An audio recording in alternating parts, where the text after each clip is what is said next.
5, Five, 4, 3, 2, 1. Happy New Year! Happy 2019 Bookworms! We're back! So 2018 was a year of ups and downs book-wise. A fair amount of books that were very good, that were alright, and that were Nah. But we're here to talk about the best books we've read in 2018.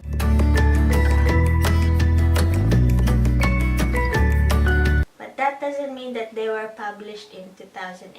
It just means that we've read it from January to December 2018. Mm-hmm.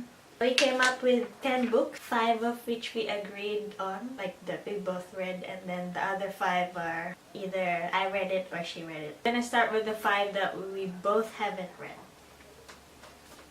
I read this non-fiction book earlier last year. It's called When Breath Becomes Air by Paul Kalanithi.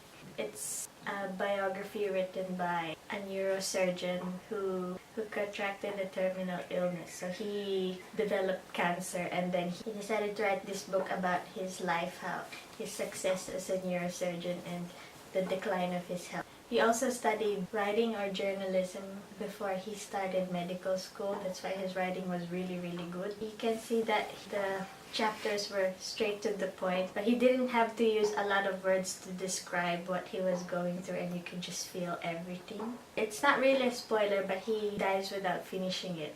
The ending of the book was written by his wife, who is also a doctor.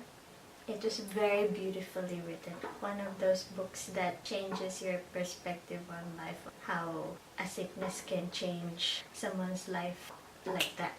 One of the few books that stuck with me, like if you ask me what my favorite non-fiction book is, I would say that one. So, And for me, A Man Called Ove by Frederick Backman was the best book I read early 2018. So it's about Ove, who is an old man living by himself. He's that typical grumpy grandpa. Yet he develops friendships with his neighbors, and we explored the life with his wife. It is a really good book. It was written beautifully, and I think it was originally of a different language, and it was translated to English. And also there's a movie, I think it's in that language as well. I forgot what language, but yeah, you laugh, you cry, feel everything. The ending got me crying. It was beautiful. is it adult fiction? Yeah, I want to read more of his books. Okay, so the next book that I really liked this year was Circe. If you don't know what Circe is about, she's one of Titan the daughters, and she's lesser known. It just talks about her life and her struggles. It's written by Madeline Miller, who is also the author of Song of Achilles, which it's in my TBR list, like hashtag priority, always not there in the library. We follow the enchanting life of Circe when she does something to betray the Titans or the gods, and she gets exiled into island, which I don't feel like it's really a punishment. It's so enchanting, and everything she needs is there, like food, shelter, and she can manipulate her surroundings. I don't know why That's goals. I know, that's like Punishment. exile goals. What I liked about this book is how Madeline Miller wrote everything, her vocabulary, her narrative. It's just so clear and believable. You understand everything that's going on. Because there are some books that are like, what? Wait, what? Huh? What? What? When she introduces the character, she describes who the character is. Because sometimes some books are like, oh, who's that? It took me a while to read it because I was feeling a bit sick then, but I loved that book a lot. Okay, so one of the best, count the series as one, is the Harry Potter series. Philosopher's Stone, Chamber of Secrets, Prisoner of Azkaban, Goblet of Fire, and Order of the Phoenix. I don't know what to say.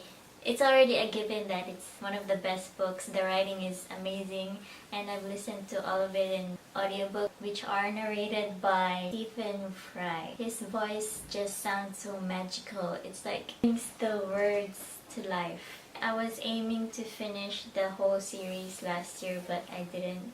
I haven't read any of them except for Goblet of Fire and the one with the green cover.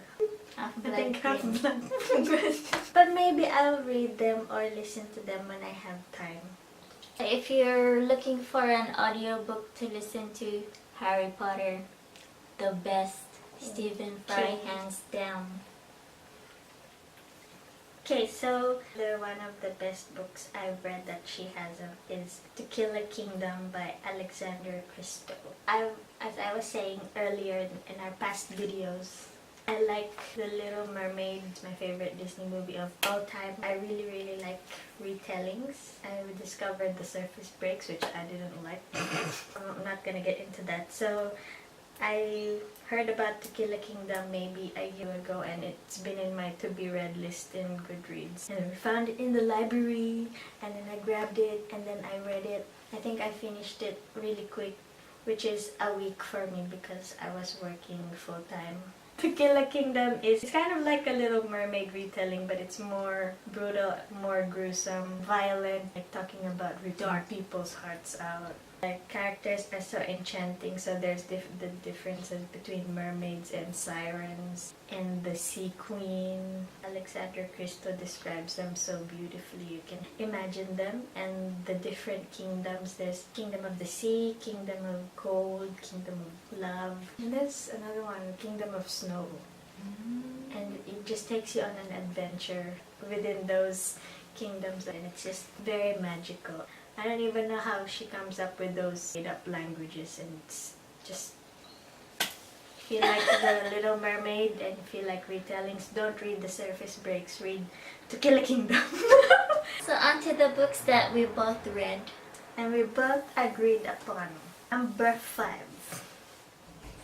This non-fiction book about self-help, so we're at that age in life when we want to improve ourselves because we're old and adulting is hard. We listened to the audiobook of The Subtle Art of Not Giving a Fuck by Mark Manson. So we were on a road trip from Sydney to Melbourne. I think it was the Easter holidays here, so we had 4 days off from Friday to Monday, and we left Saturday. We were like, oh, we should listen to something in the car. The trip was like, they said it's 9 hours. But it took us 12. Yeah, so we finished the ebook the whole trip. Did we finish it one way? Yeah, we finished it to Melbourne. So it was a fun read, a fun listen. We got a lot of insight about choosing what to care about, what to worry about, what to stress about, and choose where you give your pack. Give this a pack, this not no. Give pack. It's actually a general knowledge, but we just don't think about it a lot. This audiobook is like an eye-opener of what to give back, of what to give fucks to. Now, caring about something takes up a lot of energy, and you don't really need that in your life. Especially when you're an adult and you have to think about work, at home, your chores. He also gives scenarios of real life people. I forgot who, but he gives out a lot of examples. In the back of your mind, you know, oh yeah, I know this, but you just have to reinforce yourself. Kind of wakes you up. I think it was released a few years ago. It's always on hold. It's never in the library. The next book we both read in the middle of this year is Obsidio. Third book of the Illuminae Files by Amy Kaufman and Jay Kristoff. Special thanks to our friend Vanessa who bought the book when it came out, and then she lent it to us. As usual, Illuminae in Gemina. It was very action-packed. I love the format. Illuminae is about the future. And the people live in outer space in ships and in planets. There's corporations who want to destroy a certain planet for the resources that planet has, but there's people living in it, so they had to stage an accident and then the people fled. Evil corporation continues to wipe the people out to silence them. In the final book, they finally become exposed because of the six main characters. It was a good finale for the series. I cried in some parts. It was very action-packed and fast-paced. I must say my favorite Lemonade Files character is Aiden.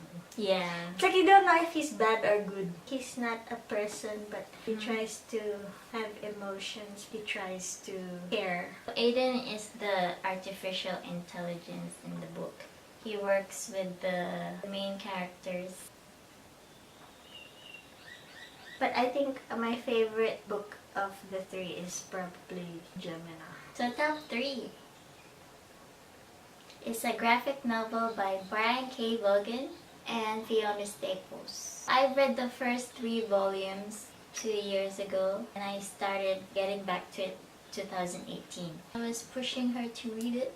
And since I needed to up my reading challenge last year of 30 books, I read series 1 to 8 this year. It's a graphic novel with 9 volumes. We haven't read the final one yet. We've only read up till volume 8. Volume 9 is the very last one, the finale. So Saga is about... There's 2 planets, 2 main species, I think. So the wings and the horns. So they're not friends. And there's these 2 characters that fall in love. And then they have a baby that's half wings and half horns. And those 2 planets are out to find them, and then they've been on the run since. That's the simplest explanation, because there's so many things happening. There's different creatures, people with TV heads, and talking animals. It is one of the best graphic novels out there. It's not recommended for children. Should be R18. Yeah, it's very graphic. Like, I can imagine how long she drew one frame, and there's like so many frames in one page. A good Sequence sequence. of events. Yeah, it's just so good, and it sucks you into this story. Yeah, even if it's weird, it's like, oh, what happens next? So if you want something that, you know, can help you read 1,000 books this year, maybe read the Saga series. The very hyped The 7 Husbands of Evelyn Hugo by Taylor Jenkins Reid. It lives up to the hype. It was actually published 2017. In 2018, it was like everywhere on BookTube. Evelyn Hugo. Evelyn Hugo. Evelyn Hugo. Green cover. Evelyn Hugo. Evelyn. I was very hesitant to read it because it might be one of the hype books that doesn't deserve the hype. But yeah, it lives up to the hype. So I follow this actress Called Evelyn Hugo. I think she was like some people say on book reviews that she's like Elizabeth Taylor. I don't know why. But maybe she's more like Marilyn Monroe. Yeah, I see Marilyn Monroe. Because Elizabeth Taylor Who's Elizabeth Taylor? See? Maybe because Elizabeth Taylor married so many people. She's like that British actress. So we follow Evelyn Hugo, who's an actress in the 1960s to the 1980s.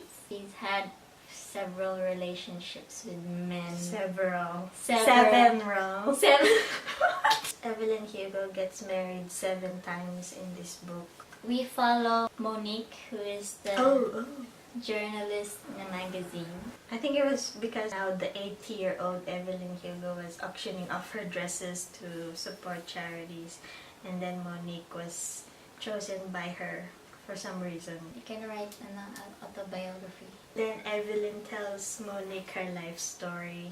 Relationships with friends, with other people in the industry, in Hollywood. I kind of saw it as Game of Thrones, where you get married to get alliances and get married for publicity, get ratings up. That's what Hollywood is about. She didn't show the world what she really was, who she really was, showing how conflicted she was towards the end. So anyway, I've also listened to this on half of it on audiobook because I was curious and it was available on the one of the library apps. And the audiobook is good. It's narrated by 3 people. So one is from the article, and one is Monique, one is Evelyn. It's like a podcast. So I couldn't take it anymore and I wanted to get the physical copy from the library. So I did. I saw an available one and I was reading along while listening to the audiobook because it's good. And she read it. It was beautifully written. I like the format, how like it has articles from the past and then the narrative gives you a glimpse of what the next chapter is gonna be about. Is it fast-paced? Not really fast-paced. It's adequately paced. It's a contemporary adult fiction. I wouldn't be surprised if Hollywood really was like that. It Yeah. felt so real. It felt like Evelyn was a real person. Yeah, it felt very real. It felt very true to life. I barely give contemporaries 5. Me too. I like sci-fis better, but I still read contemporaries. And then there's a twist at the end. You have to read it. I didn't expect it. I was like, what? There's a twist at the end. So number 1 goes to Scythe and Thunderhead. By Neil Schusterman. We didn't want to separate them because we consider them one. I don't know what to say. Scythe and Thunderhead is the Arc of a Scythe series. Books 1 and 2. Mm-hmm. I would say it's young adult sci-fi futuristic. I don't have words. We had like a book talk about Scythe and another book talk about Thunderhead. Those videos were crap. Anyway. But I'll give you a recap. So it's about a world where there's no death or sickness and everyone like lives forever, and in order to control population, because people are still being born, so in order to maintain the balance of the population, there's people called scythes who are assigned to kill or glean whoever they choose. So Thunderhead is the artificial intelligence in the book where it can control the people, the weather, the earth. It makes everything perfect. And it makes sure that everything is in equilibrium. What I also understand is like the cloud. This is like the overall cloud where everything, all of the information is stored. The Thunderhead and Scythedom are 2 different entities in the world. So they're separate and they don't communicate with one another. And in this series, We follow Citra, what's the other name? Not Rowan. Who are Scythe apprentices. And then you should just read it because it's better if you read it. and the writing style by Neil Schusterman is just, I cannot. yeah, it's very good. Everything is well explained. So Good- convincing. Yeah, we can't. I can't even explain it to you, but if you read it, it's like everything is explained clearly, but he leaves out some details towards the end, and you'll be like, oh, yeah, Yeah. everything falls into place at the right times. I've never read anything like it. Yeah. I don't know how he comes up with those things. Like, our minds were blown. Yeah. If somebody would ask, what book would you recommend in general? I would say Scythe and Thunderhead. So there's the 3rd book coming out mid this year, and yeah. After I read the Thunderhead, I was hungover for weeks. It's one of those books where you like, I don't think I want to read anymore because I don't think I'll be mind blown like this ever Yeah. again. Yeah. Even Christine from Poland Bananas Books thinks it's like the best book she's read. And you just have this connection with the characters. And the way he writes the antagonist is just, oh my gosh, I hate him. Makes you really hate him. It's You the have best. to read it. You gotta read it before the 3rd book comes out. You should read it when the 3rd book comes out, so you read all 3 of them in a row. You don't have to wait. So that's our top 10 books of 2018.